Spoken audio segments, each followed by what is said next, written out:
El teléfono vibró. Respondí a la videollamada de un número desconocido y mi mundo se vino abajo. La amante de mi marido apareció en la pantalla, una rubia platinada con una sonrisa cruel. Detrás de ella, mi marido Alejandro sostenía una copa de champán en mi propia casa heredada. Hola Isabel, solo quería enseñarte nuestra nueva casa. Ahora es toda mía. Gracias, querida. Alejandro se rió. ¿De verdad pensaste que te quería? Solo quería tu fortuna. Me derrumbé. Pero ellos no sabían que la escritura robada no era más que una copia. Déjame volver al principio y contarte cómo llegué hasta esta humillación. 3 semanas antes, aún creía tener una vida perfecta al lado de Alejandro. Nacida en una familia tradicional de Valencia, heredé no solo propiedades y tierras valiosas, sino también una fortuna considerable que mis padres habían construido a lo largo de décadas en el negocio de exportación de naranjas. Mi rutina era predecible y cómoda. Me despertaba temprano, tomaba el café en la terraza con vistas al mar, me ocupaba de los negocios familiares y por la noche cenaba con mi marido. Alejandro parecía el hombre ideal. Caballeroso, atento, siempre con palabras cariñosas y gestos románticos. Lo conocí 2 años antes en una gala benéfica en Barcelona. Trabajaba como asesor financiero, o al menos eso me decía. Tenía una sonrisa encantadora y una conversación interesante sobre inversiones y negocios. Cuando me pidió matrimonio 6 meses después, pensé que había encontrado a mi compañero de vida. Nada en nuestra rutina indicaba que mi realidad pudiera derrumbarse de forma tan brutal. Vivíamos en mi casa principal en Valencia, pero a menudo pasábamos los fines de semana en la casa frente al mar que heredé de mi abuela en Denia. A Alejandro le encantaba ese lugar, o al menos fingía que le encantaba. Siempre comentaba sobre las vistas espectaculares, la tranquilidad, y cómo sería perfecto retirarnos allí algún día. ¡Qué estúpida fui! Una noche de jueves llegó a casa más tarde de lo habitual. Parecía nervioso, inquieto. Cuando le pregunté por su día, fue evasivo. Dijo únicamente que había tenido unas reuniones complicadas. Durante la cena, apenas tocó la paella que le había preparado, su plato favorito. Estaba distante, revisando el móvil constantemente. Alejandro, ¿qué pasa? Estás raro. Nada, mi amor. Solo trabajo. Asuntos aburridos de clientes. Pero sentía que algo no iba bien. Una tensión en el aire que no sabía nombrar. La discusión comenzó cuando encontré unos papeles desperdigados en su despacho. Los reconocí al instante. Eran copias de documentos de la herencia de mi abuela, incluyendo la escritura de la casa en Denia. Cuando le pregunté por qué tenía eso, Alejandro explotó. ¿Por qué no confías en mí? Soy tu marido. Solo estoy organizando nuestros bienes para optimizar los impuestos. Pero deberías haberme consultado antes. ¿Consultar? Isabel, a veces actúas como si yo fuera un extraño. Estamos casados, todo lo tuyo es nuestro. La discusión subió de tono rápidamente. Él gritaba sobre la confianza, sobre cómo le trataba como a un forastero. Yo gritaba de vuelta, sintiendo que algo no cuadraba, pero sin poder señalar qué era. Nos fuimos a dormir enfadados, yo con los ojos hinchados de tanto llorar y el corazón encogido, llena de dudas y presentimientos que no podía acallar. A la mañana siguiente me desperté con una sensación extraña. La casa estaba demasiado silenciosa. Llamé a Alejandro, pero no hubo respuesta. Bajé a la cocina, nada. Fui a su despacho y lo encontré con la puerta entreabierta. Se me heló la sangre. La caja fuerte estaba forzada. Corrí hacia ella y confirmé mis peores sospechas. Se había llevado la copia de la escritura de la casa frente al mar, además de otras llaves importantes y algunos documentos. Alejandro había desaparecido. Simplemente se había esfumado como el humo. Sentí que el suelo se abría bajo mis pies. Mi marido, el hombre en quien había confiado plenamente, me había robado y huido como un vulgar ladrón. El silencio de la casa resonaba como una burla cruel. Y lo peor aún estaba por llegar. Los días siguientes a la desaparición de Alejandro fueron un infierno personal. Intentaba contener la desesperación, pero el vacío de su ausencia y el eco de la traición crecían dentro de mí como un tumor maligno. El primer día, aún tenía la esperanza de que todo fuese un malentendido. Tal vez había tenido una emergencia, tal vez lo de la caja fuerte había sido obra de ladrones. Llamé a su móvil decenas de veces, siempre iba directo al buzón de voz. Le mandé mensajes que jamás fueron leídos. Lo busqué en los lugares que solíamos frecuentar, el bar del puerto donde tomábamos vino los domingos, la oficina donde decía trabajar, incluso el gimnasio al que iba. Nada. Alejandro se había evaporado. El segundo día, la realidad empezó a golpearme como puñetazos en el estómago. Pasé horas repasando cada conversación, cada gesto, buscando señales que debería haber visto. ¿Cómo pude ser tan ciega? El tercer día, empezaba a aceptar que mi marido era un completo desconocido. Todo lo que creí saber de él era una elaborada actuación. El cuarto día sonó mi móvil. Era una videollamada de un número desconocido. El corazón me dio un vuelco. ¿Sería él? ¿Estaría arrepentido? Durante unos segundos dudé. Parte de mí aún quería creer que había una explicación, que mi marido volvería pidiendo perdón. Respondí.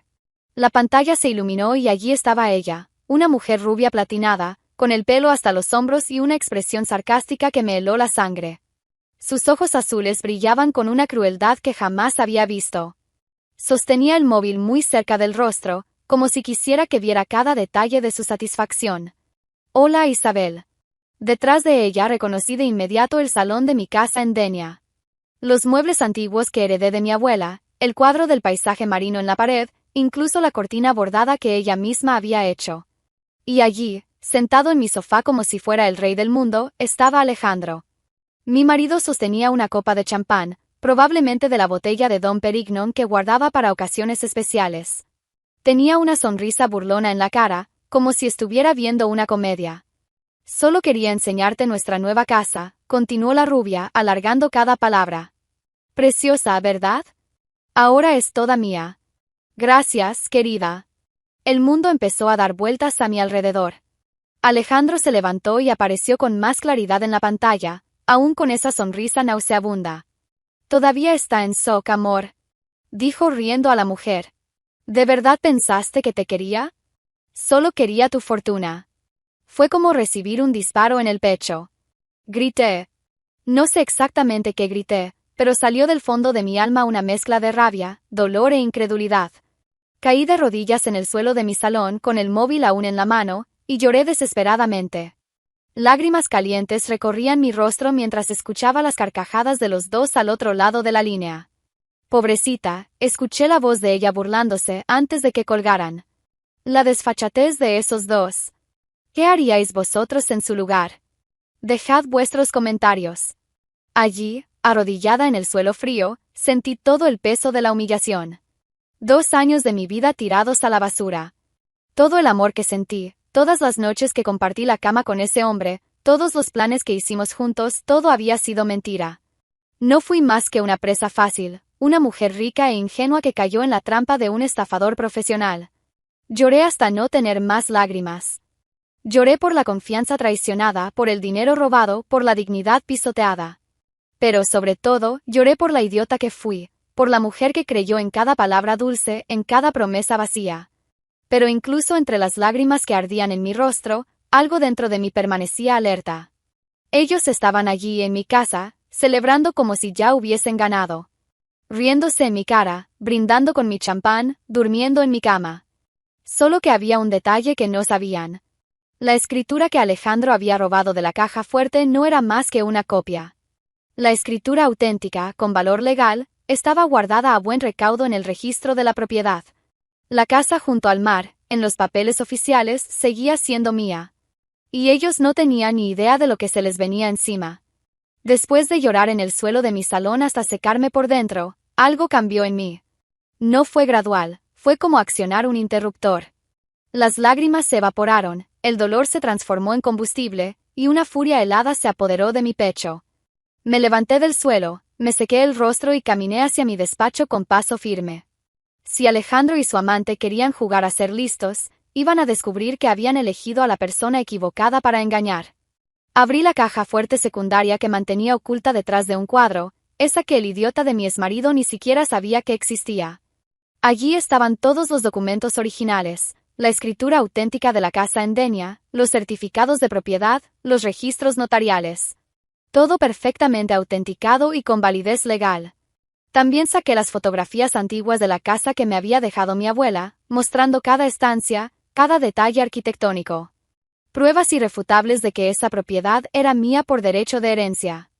Me senté en mi escritorio y empecé a planear. No iba a ser una venganza impulsiva ni emocional. Sería fría, calculada y devastadoramente eficaz. Primer paso: deshacerme de ese espacio que ahora cargaba el sabor amargo de la traición. Cada ladrillo de esa casa me recordaba las mentiras de Alejandro, los fines de semana que pasamos allí mientras fingía amarme. Ya no podría poner un pie en ese lugar sin sentir náuseas. Pero, sobre todo, quería vengarme. Quería que supieran lo que era sentir como el suelo desaparece bajo los pies. Llamé a 3 inmobiliarias distintas y concerté visitas para el día siguiente. Cuando expliqué que quería vender con rapidez, los agentes se entusiasmaron. Una propiedad frente al mar en Denia, incluso vendida por debajo del precio de mercado, seguía valiendo una fortuna. Señora Isabel, ¿puedo preguntar por qué tanta prisa? Me preguntó una de las agentes, Elena, una mujer eficiente de unos 50 años. Divorcio, respondí con frialdad. Quiero deshacerme de todo lo que me recuerde a mi exmarido. Lo entiendo perfectamente. Conseguiremos un comprador en cuestión de días. Y así fue. Elena no exageraba. Puse la casa en venta por un 15% menos del valor de mercado, aún así, una suma considerable que me permitiría empezar de nuevo con holgura. El anuncio se publicó un martes por la mañana. El miércoles por la tarde, Elena me llamó eufórica. Isabel, no te lo vas a creer. Tengo una pareja interesada. Son del interior de Cuenca, y llevan meses buscando una casa en la costa. Quieren hacer una oferta al contado. ¿Al contado? Sí. Han vendido la empresa familiar y quieren invertir en propiedades. Pueden pagar en efectivo, sin financiación, sin burocracia. Es el sueño de cualquier vendedor. Una sonrisa cruel se dibujó en mis labios. Perfecto. Concerté una cita para conocer a los compradores el jueves. Miguel y Carmen eran una pareja de unos 60 años, simpáticos y directos. Él había vendido una fábrica de muebles heredada de su padre, ella era profesora jubilada. Querían un sitio tranquilo donde sus nietos pudieran pasar las vacaciones. La casa es justo lo que buscábamos, dijo Carmen, hojeando las fotos que les mostré. Esa vista al mar es impresionante. Y el precio está muy bien, añadió Miguel. Podemos cerrar el trato hoy mismo. ¿Están seguros? ¿No quieren visitar la propiedad antes? Miguel negó con la cabeza. Confiamos en las fotos y en la reputación de la inmobiliaria. Además, mi mujer tiene buen ojo para estas cosas. Si ella la aprueba, yo también. En menos de 2 horas firmamos un contrato preliminar. Pagaron una señal generosa y fijamos la firma definitiva para la semana siguiente. Todo el proceso se realizaría rápidamente, justo como quería. Con todo en marcha, llegó el momento más importante, ejecutar el plan. Llamé a mi amiga Leticia, abogada especializada en derecho inmobiliario. Nos conocíamos desde la universidad y siempre fue una mujer práctica y decidida. Leticia, necesito un favor. Bueno, en realidad te necesito a ti. Cuenta conmigo. ¿Qué ha pasado? Le conté toda la historia. El matrimonio falso, el robo, la traición, los dos viviendo en mi casa como si fueran los dueños. Leticia escuchó en silencio y al terminar, soltó una risa seca.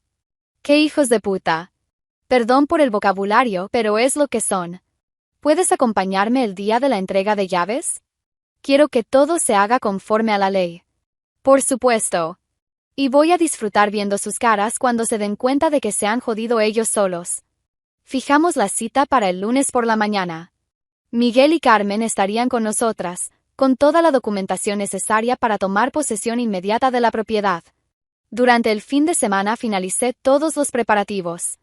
Revisé cada documento, confirmé todo con el registro de la propiedad, organicé las llaves de repuesto que siempre guardaba conmigo. También pedí a Elena que gestionara el apoyo de las autoridades locales, en caso de que los ocupantes ilegales ofrecieran resistencia. La noche del domingo, antes de acostarme, miré una vez más las fotos de la casa. Iba a echar de menos ese lugar, los recuerdos de mi abuela, los veranos de mi infancia, la paz que allí encontraba. Pero hay cosas que deben sacrificarse para que se haga justicia. Alejandro y su amante creían que eran muy listos. Pensaban que habían dado el golpe perfecto a la rica ingenua. Estaban allí, probablemente riéndose de mí, brindando con mi champán, durmiendo en mi cama, haciendo planes de futuro en una propiedad que pensaban haber robado. No sabían que estaba preparando la sorpresa de sus vidas. El lunes sería un día inolvidable. Lunes, 10 de la mañana. Estaba en el coche con Leticia, Miguel y Carmen, conduciendo por las estrechas calles de Denia en dirección a la casa de mi abuela. El corazón me latía con fuerza, pero no era por los nervios, era pura adrenalina. Por fin había llegado el momento de mostrarles a esos dos lo que pasa cuando te metes con la persona equivocada. ¿Estás segura de que están ahí?, preguntó Leticia, ajustándose las gafas y revisando una vez más la carpeta con todos los documentos. ¿Segura? Anoche pasé en coche y vi las luces encendidas. Deben de estar disfrutando de su luna de miel en mi propiedad. Miguel, sentado en el asiento trasero, comentó: «¡Qué situación más rara! En 40 años comprando y vendiendo propiedades, nunca vi algo así». «Pues eso», respondí, «pero tendréis una buena historia que contar a vuestros nietos».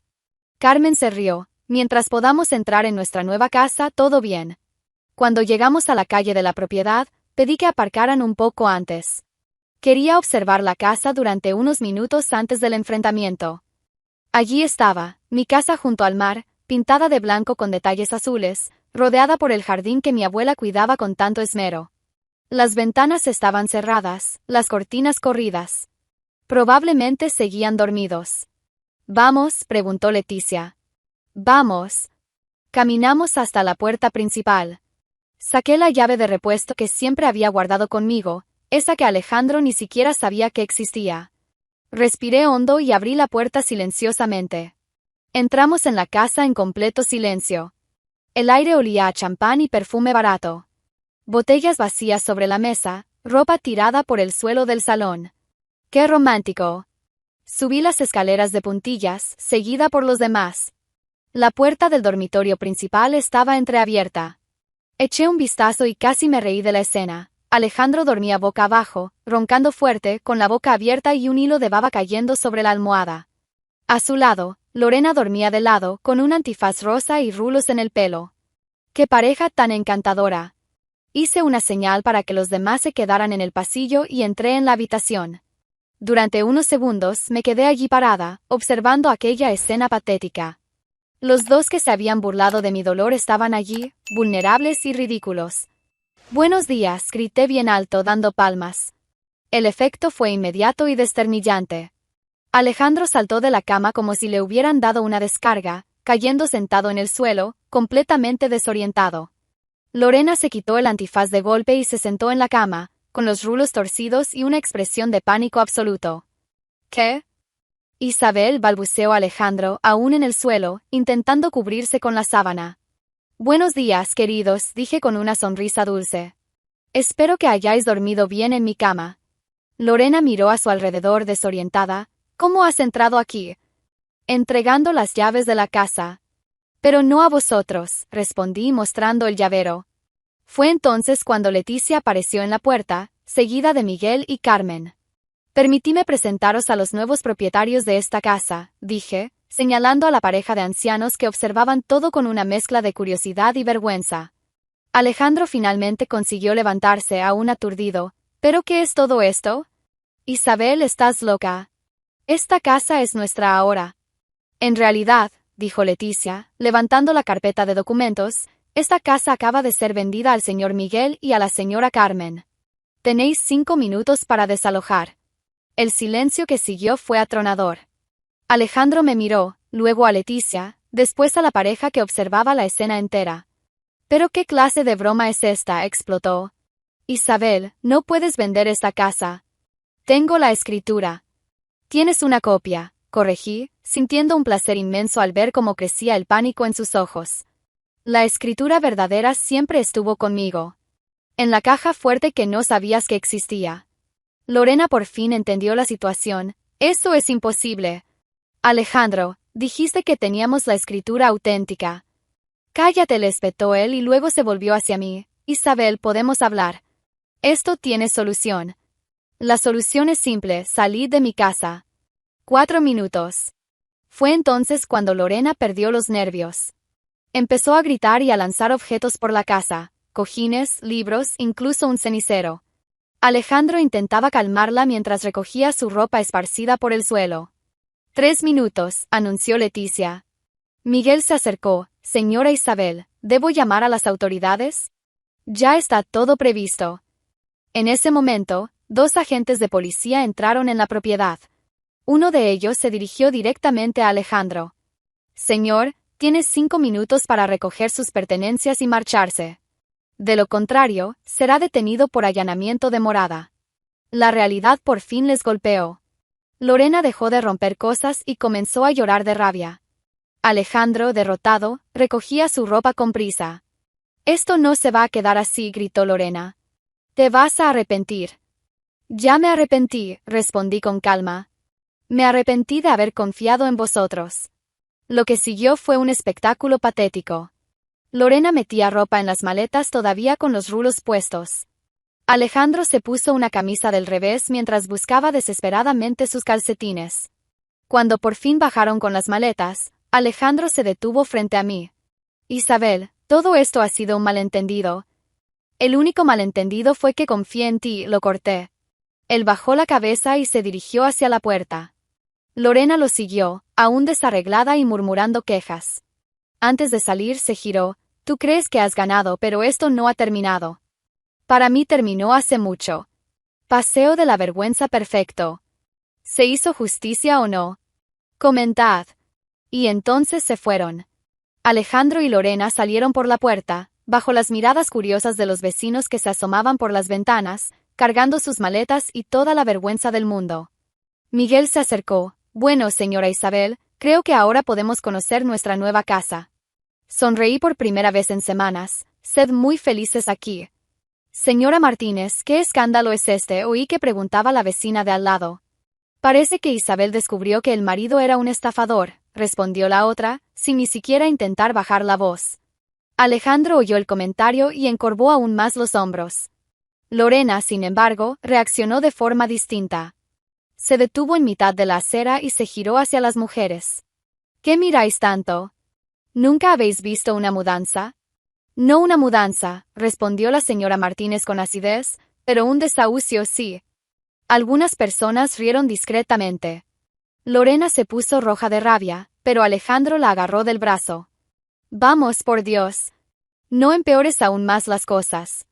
Siguieron caminando hacia el coche que habían aparcado en la esquina, un sedán negro que probablemente Alejandro había comprado con el dinero que estafó a otras víctimas. Las maletas fueron arrojadas al maletero sin cuidado, con Lorena quejándose en voz alta del peso y Alejandro intentando hacer todo rápidamente para evitar las miradas. Al otro lado de la calle, una señora mayor me saludó desde la ventana.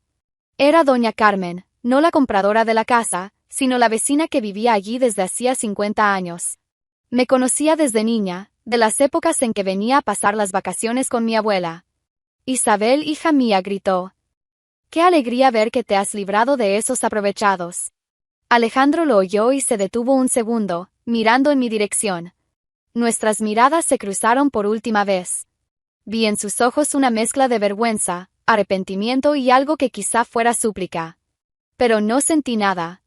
Ni rabia, ni tristeza, ni lástima. Solo un vacío frío donde antes hubo amor. Aparté la mirada. Lorena cerró la puerta del coche con una fuerza innecesaria, haciendo que el ruido resonara por toda la calle. A través del cristal pude ver que lloraba, no de tristeza, sino de pura frustración y rabia. Alejandro entró por el lado del conductor, arrancó el coche y sin mirar atrás comenzó a alejarse. El coche desapareció al girar la esquina, llevándose consigo 2 años de mi vida que prefería olvidar. Y así se va la basura, comentó alguien detrás de mí. Me giré y vi que era Miguel, el nuevo propietario, observando el coche alejarse. Perdone la expresión, señora Isabel, pero es lo que son. No hace falta que se disculpe, respondí. No ha dicho nada que no sea verdad. Los vecinos empezaron a dispersarse, el espectáculo había terminado. Algunos seguían comentando entre ellos lo que habían presenciado, pero poco a poco la calle volvió a su ritmo normal. Leticia se acercó y me tocó el hombro. ¿Cómo te sientes? Pensé un momento antes de responder, aliviada. Por primera vez en semanas, siento que puedo respirar. Y era cierto. No había triunfo ni satisfacción por la venganza ejecutada. Solo un alivio profundo, como cuando te quitas una piedra del zapato tras horas caminando con dolor. ¿Queréis conocer la casa ahora?, pregunté a Miguel y Carmen. Claro, respondió Carmen, entusiasmada. Queremos ver cada rincón de nuestra nueva casa. Pasé la siguiente hora mostrando cada estancia, contando historias de mi abuela, explicando pequeños detalles sobre el mantenimiento. Miguel hizo algunas preguntas prácticas sobre fontanería y electricidad. Carmen se quedó encantada con las vistas al mar desde la terraza. Tu abuela tenía un gusto excelente, comentó ella, admirando los azulejos antiguos de la cocina. Sí, lo tenía. Le encantaba esta casa. ¿Y tú? No la vas a echar de menos. Miré por la ventana de la cocina, hacia el mar que mi abuela contemplaba cada mañana. Echaré de menos los buenos recuerdos. Pero a veces hay que dejar ir para poder seguir adelante. Cuando terminamos el recorrido, entregué todas las llaves a Miguel. Fueron 11 en total, la del portón, la puerta principal, la trasera, el despacho, los dormitorios, incluso la del portón que da acceso a la playa. Gracias por todo, señora Isabel, dijo Miguel, estrechándome la mano. Esperamos que sea muy feliz en esta nueva etapa. Yo también lo espero. Leticia y yo caminamos de vuelta al coche. Antes de entrar, miré por última vez la casa. Los nuevos dueños ya estaban abriendo las cortinas, y la luz del sol empezaba a llenar las estancias que durante días habían estado ocupadas por dos personas que tanto sufrimiento me causaron.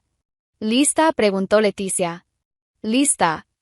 Entramos en el coche y nos alejamos. En el retrovisor, vi cómo la casa se hacía cada vez más pequeña hasta desaparecer por completo. Durante el trayecto de regreso a Valencia, me quedé en silencio, observando el paisaje por la ventana. Me sentía extrañamente ligera, como si me hubiera quitado un peso enorme de encima. ¿Qué vas a hacer ahora?, preguntó Leticia después de un rato. Empezar de nuevo, respondí sin dudar. Volver al trabajo, reorganizar mi vida, aprender a confiar otra vez. No sé exactamente cómo, pero sé que eso es lo que tengo que hacer. ¿Y los negocios de la familia? Me voy a dedicar más a ellos. Pasar menos tiempo soñando con romances y más tiempo construyendo algo sólido y mío. Leticia sonrió. Eso es muy sensato. ¿Y sabes qué más? Eres mucho más fuerte de lo que crees. Quizá tuviera razón. Por primera vez en semanas, sentía que tenía el control sobre mi propia vida. Alejandro y Lorena eran pasado. La casa junto al mar era pasado. El futuro, fuera cual fuera, lo construiría yo. Sin dejar marcas visibles de lo que sufrí, como me prometí en el momento de la venganza. Algunas heridas son demasiado profundas para sanar por completo, pero eso no significa que deban definir quiénes somos. Al llegar a casa en Valencia, sentí por primera vez en mucho tiempo que realmente estaba en casa. Habían pasado 3 años desde aquel lunes en que eché a Alejandro y a su amante de mi casa.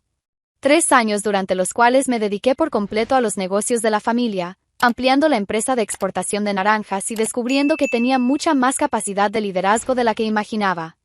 El dolor de la traición se había transformado en algo distinto, no exactamente cicatrices, sino una sabiduría amarga que me acompañaba en cada decisión. Ya no era la misma Isabel ingenua que creía ciegamente en promesas de amor eterno. Fue una tarde de jueves, durante una reunión de negocios en un hotel en Barcelona, cuando conocí a Raúl. Era representante de una cooperativa de productores de aceite de oliva de Andalucía, interesado en establecer alianzas para exportación. Cuando entró en la sala de reuniones, lo primero que noté fue su actitud respetuosa. Saludó a todos, incluyéndome a mí, con la misma cortesía, sin esa mirada calculadora que había aprendido a reconocer. Raúl era diferente a Alejandro en todos los aspectos. Donde mi exmarido era encantador y seductor, Raúl era amable y genuino. Donde Alejandro hablaba de dinero e inversiones con los ojos brillando, Raúl hablaba de tradición familiar y calidad del producto con verdadera pasión. Señora Isabel, dijo al final de la reunión, ¿le gustaría visitar nuestras instalaciones algún día? Creo que nuestra colaboración puede ser muy prometedora. Claro, respondí, aunque con la cautela que se había convertido en mi segunda naturaleza. Nuestra relación comercial floreció rápidamente. Los aceites de oliva de la cooperativa de Raúl tenían una calidad excepcional y una excelente acogida en el mercado internacional. Durante los meses siguientes, intercambiamos muchos correos profesionales e hicimos algunas videoconferencias para alinear estrategias. Raúl siempre fue puntual, honesto con los números y jamás prometió más de lo que podía cumplir. Pequeños detalles que a la Isabel de antes le habrían pasado desapercibidos, pero que la nueva Isabel observaba con ojo de experta. El primer encuentro personal fue 6 meses después, cuando él vino a Valencia para una reunión presencial. Le invité a cenar en un restaurante tradicional del centro histórico. «Conoces bien la ciudad», comentó él, admirando la arquitectura que nos rodeaba. «Nací y crecí aquí. Valencia está en mi sangre. Debe de ser reconfortante tener raíces tan profundas. Mi familia lleva generaciones en Córdoba, entiendo ese sentimiento». La conversación fluyó de forma natural. Raúl hablaba de su familia, de cómo se hizo cargo del negocio cuando su padre se jubiló, de los retos de mantener las tradiciones en un mundo que cambia tan rápidamente. No había prisa ni presión, ni segundas intenciones evidentes. «¿Puedo hacerte una pregunta personal?», dijo al final de la noche. Mi cuerpo se tensó automáticamente. «Claro. ¿Siempre has sido tan cuidadosa con las personas? Tengo la impresión de que siempre estás evaluando si puedes confiar en mí». La sinceridad de su pregunta me desarmó. Digamos que aprendí por las malas que no todos son lo que aparentan ser. «Lo entiendo. ¿Alguien te hizo daño?» «Sí. Mucho». Raúl asintió con comprensión. «Lo siento. Sé que eso nos deja huella». Y entonces cambió de tema, respetando mi espacio sin hacer más preguntas. Un punto más a su favor. En los meses siguientes, nuestros encuentros se volvieron más frecuentes. Raúl venía a Valencia por trabajo o yo iba a Córdoba para conocer los olivares de la cooperativa. Poco a poco, nuestra relación dejó de ser únicamente profesional. Él tenía paciencia con mi cautela. Cuando yo me echaba atrás en momentos de intimidad, él lo respetaba. Cuando yo ponía a prueba su honestidad con preguntas indirectas, él respondía con total transparencia. Cuando levantaba barreras emocionales, él esperaba a que yo estuviera preparada para bajarlas. Fue una tarde de domingo, tras casi un año conociéndonos, cuando Raúl por fin dijo las palabras que yo sabía que llegarían. «Isabel, te quiero». Sentí como se me aceleraba el corazón, no solo de alegría, sino también de miedo. La última vez que alguien me dijo eso era mentira. «Yo también te quiero, Raúl», respondí, y era verdad. «Pero necesito que entiendas algo». «¿Qué?». «Ya no soy la mujer que confía ciegamente. No voy a compartir mis bienes, no voy a abrir mi vida por completo, no voy a bajar todas mis defensas». «Si eso es un problema». «No es un problema», me interrumpió suavemente. «Es quien eres ahora, y me he enamorado de esta Isabel. La Isabel fuerte e independiente que sabe protegerse». Unos meses después, cuando nuestra relación ya era sólida, Raúl propuso que viviéramos juntos. Lo dijo de forma natural, durante una cena en su casa de Córdoba. «Isabel, ¿has pensado en la posibilidad de que vivamos juntos? Podría ser aquí, podría ser en Valencia, donde tú prefieras». La respuesta me salió sin dudar. «Prefiero vivir por separado. Me encanta mi casa. Y mi espacio». Vi una sombra de decepción en sus ojos, pero Raúl asintió. «Lo entiendo. Cada uno en su casa, pero juntos cuando queramos estar juntos». «Exactamente. Y está funcionando bien así, ¿verdad?». «Sí». Y realmente lo estaba. Nuestro amor existía, pero ahora se vivía con claridad, lucidez e independencia. Había aprendido de la manera más dura que la confianza tiene un precio, y que mi paz no volvería a depender de nadie más. Raúl venía a pasar los fines de semana conmigo en Valencia. Yo lo visitaba en Córdoba cuando tenía tiempo. Viajábamos juntos, salíamos a cenar, compartíamos planes y sueños. Pero cada uno volvía a su propia casa, a su propio espacio, a sus propias decisiones. Algunas personas no entendían nuestra dinámica. Leticia, por ejemplo, siempre preguntaba cuándo íbamos a oficializar la relación. «Ya está oficializada», respondía. «A nuestra manera. Amor verdadero por fin». ¿Hizo bien en mantener distancia? ¿Qué opináis?